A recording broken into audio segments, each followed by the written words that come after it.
सभी जिलावासियों को यातायात पुलिस की तरफ से नव वर्ष की बहुत बहुत शुभकामनाएं और बधाई है। सभी से अपील की जाती है कि दुपहिया वाहन पर हेलमेट लगा के चलें और 4 व्हीलर 4 पहिया वाहन पर सीट बेल्ट का प्रयोग करें और शराब पीकर वाहन न चलाएं और यातायात नियमों की पालना करें। सभी से पुनः फिर निवेदन की जाती है कि नियमों की पालना करें, यातायात नियमों की पालना करें।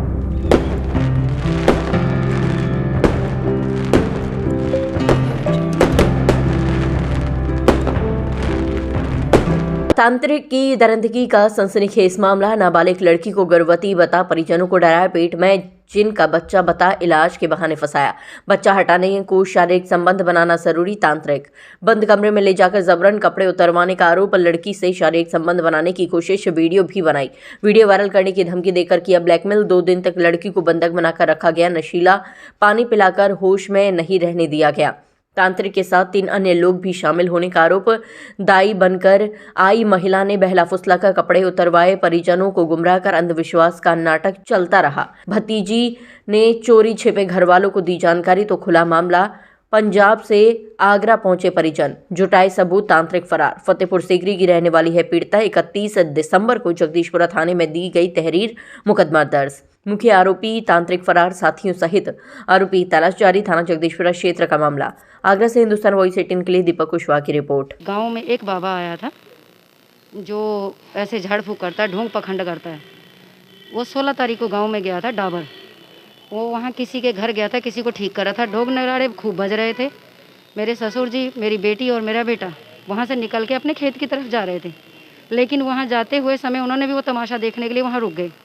रुकते हुए उसने पता नहीं हमारे बेटे को क्या दिया क्या नहीं दिया। हमारे बेटे का सर भारी हो गया, जिससे वो बोला कि भाई मुझे आपको घर चलना पड़ेगा, आपके घर में कोई बाधा है। हमारे घर आ गया। घर आने के बाद उसने हमारे घर में सीधा ही हमारे पिताजी को बोल दिया कि आपके घर में काफ़ी बड़ी बाधा है, जिसका उपाय करना पड़ेगा। उस दिन वो चला गया। लेकिन उससे अगले दिन 18 तारीख को वो अपने 2, 4, 10 आदमी साथ में लेके ढोल नगाड़े ले करके हमारे घर आ गए। उसके हाथ में कोई जल था, वाइट रंग की बोतल थी, जो उसने सबको जल पिलाया। हमारी देवरानी को, हमारी भतीजी को, हमारी बेटी को और हमारे बेटे को जल पिलाने के बाद उसने खूब 4 बजे तक तमाशे किए और इन लोगों से काफ़ी पैसा ऐंठ लिया।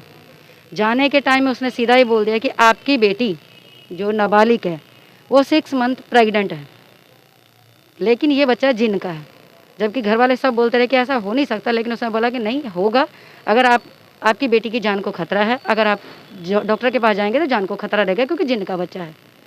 इनको डरा दिया, धमका दिया और डरने धमकने के चक्कर में, अंधविश्वास में आने के चक्कर में और गांव समाज की बेइज्जती से बचने के लिए ये उससे पूछे अब क्या करना पड़ेगा। तो बोला कि आपको मेरे यहाँ भैरव मंदिर में आना पड़ेगा, वहीं आकर के इसका इलाज होगा, वहीं पे इसकी भेंट दी जाएगी, वहीं पे इसका इलाज चलेगा। पिताजी इस बात को डर के मारे अपने साथ में हमारी बेटी को, भतीजी को और साथ में बेटे को लेकर के शनिवार को 20 तारीख को यानी कि उसके यहाँ आ पहुँचे। शाम के 6 बजे उसके यहाँ पहुँचे हैं।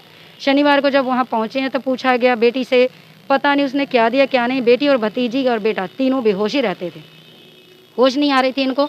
लेकिन इसने क्या किया, शनिवार की रात को ही हमारी बेटी के साथ में एक इसने दाई बुलाई, कोई वहाँ की जो कह रही है कि मैं 40 साल का तजुर्बा है उसके पास में, उसको बुलाया और एक अकेले कमरे में ले जाके हमारी बेटी से पूछने के चक्कर में बेटी ने सिर्फ इतना ही पूछा कि कौन सी भेंट होगी, कौन सी पूजा होगी। तो उसने सीधा ही बोला कि तुम्हारी जो भेंट होगी अब तुम्हें ये भेंट देनी पड़ेगी। मेरी बेटी के सारे कपड़े उसने उतारे। कपड़े उतार कर उसने बोला कि गंदे तरीके से भेंट देनी पड़ेगी, जिससे बेटी ने विरोध किया, बोला कि मैं नहीं ये मानूंगी, मैं नहीं ये करूँगी। तो जो साथ में दाई थी उसने कपड़े उतरवाने में उसकी पूरी सहायता की। मोबाइल उनके हाथ में था, जिससे उन्होंने बेटी को बोला कि अगर तू ऐसा नहीं करेगी हमारे साथ में तो हम ये बोल देंगे तुम्हारे घर वालों को कि ये बच्चा गांव में से किसी लड़के का है।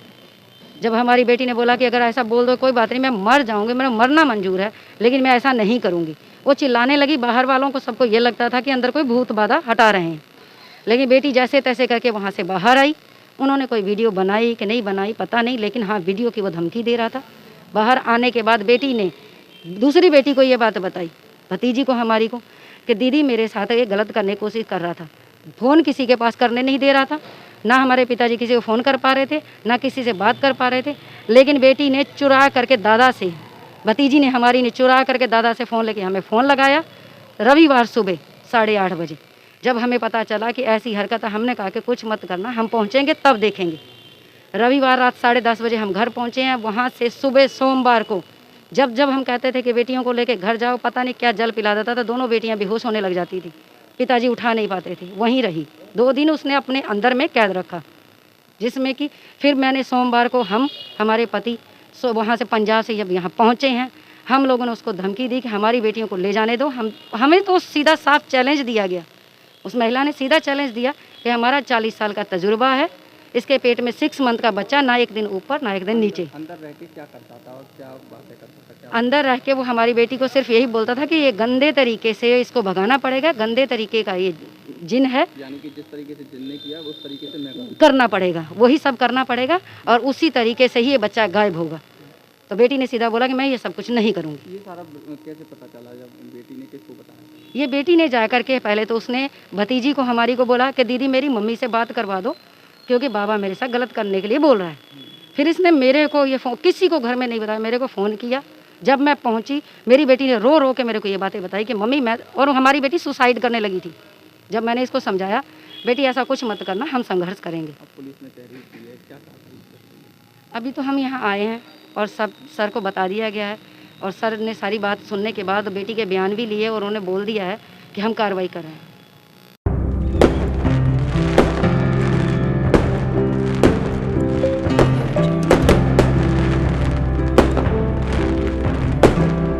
मैं मोहन सोनी, आर्य ज्वेलर्स, सभी जिलेवासियों को नव वर्ष की हार्दिक शुभकामनाएं देता हूं। जो इंग्लिश नव वर्ष आने वाला है 2026 सभी के जीवन में खुशियां लेकर आए, और जो गलतियां हमसे हुई है 2025 में वो हम 2026 में न दोहराएं, सभी जीवन में खुशहाली बनी रहे।